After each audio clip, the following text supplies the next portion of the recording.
So SweetSpot is that set of customers that are the best fit for your business. It's one of the biggest and toughest choices that the entrepreneur faces, because often early customers are anyone that's going to pay cash, because cash is obviously the fuel that's going to grow the business.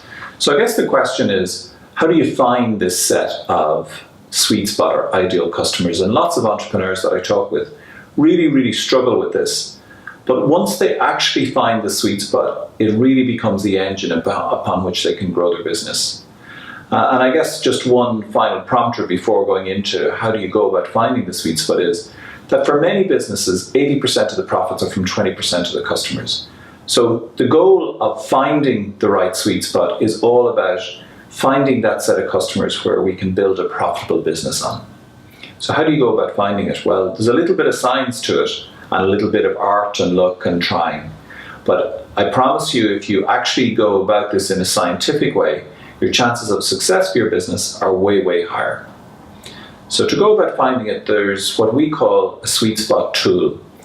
And this is just a tool to help the management team work through and find that set of characteristics of sweet spot customers. So we start off with industry segment, and to try and clarify initially which industry segment is actually the ideal one for you to target, and which industry segments are actually off strategy, or ones that you don't want to go to.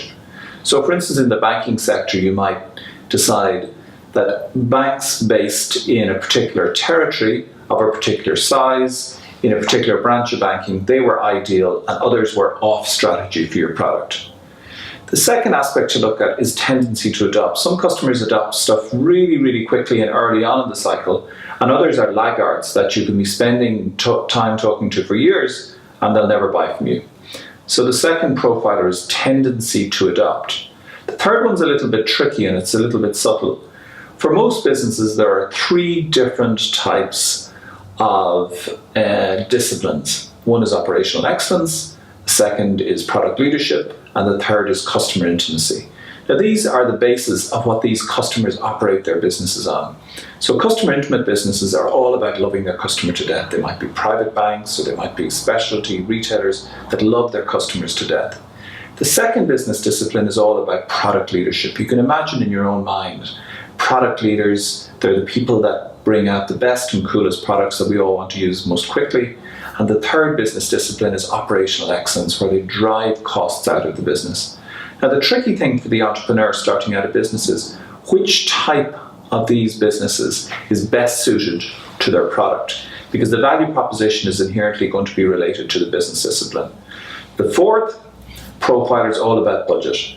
We all need to be aware of customers with champagne taste and beer money. And what we're trying to figure out is there enough of a budget, which indicates that there's enough of a problem area for the customer that's going to be able to allow us to take some of that budget for our product. So budget can be a great profiler that we almost decide from the beginning, you know what, this customer needs to be able to spend above a certain amount before they're useful for us to get engaged with. Fifth profiler is all about key decision maker. Some key decision makers may suit your business completely, and others may be almost a detriment to your business.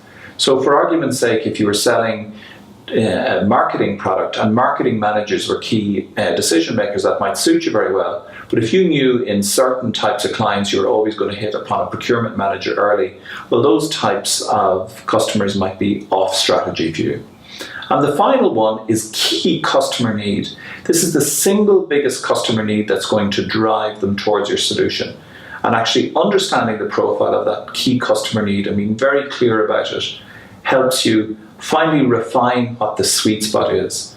It's an iterative exercise that you need to go through multiple times, but coming at the other side should be a clear definition amongst the management team which defines the sweet spot. And really the acid test is, would that sweet spot definition be good enough for a telemarketer to go about defining the sweet spot persona so that you can go and pursue a lead generation campaign to build leads that fit your sweet spot?